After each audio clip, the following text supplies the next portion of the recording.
ಸಂವಿಧಾನವನ್ನು ಅವರು ಅಭ್ಯಾಸವನ್ನು ಮಾಡಿ ಆ ನಂತರದಲ್ಲಿ ಭಾರತಕ್ಕೆ ಒಪ್ಪುವಂತಹ ಒಂದು ಸಂವಿಧಾನವನ್ನು ಬಾಬಾ ಸಾಹೇಬ್ ಅಂಬೇಡ್ಕರ್ ಅವರು ಬರೆದರು.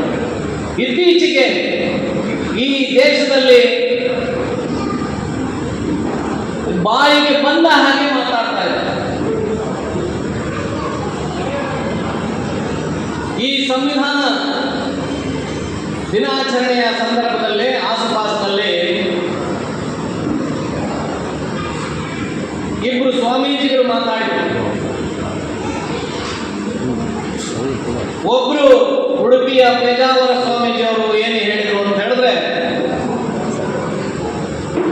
ಸ್ವಾತಂತ್ರ್ಯ ಪೂರ್ವದಲ್ಲಿ ಹಿಂದೂ ರಾಷ್ಟ್ರ ಇತ್ತು, ಸ್ವಾತಂತ್ರ್ಯ ಬಂದ ಮೇಲೆ ಅದು ಜಾತ್ಯತೀತ ರಾಷ್ಟ್ರವಾಯಿತು. ನಮಗೆ ನಮ್ಮ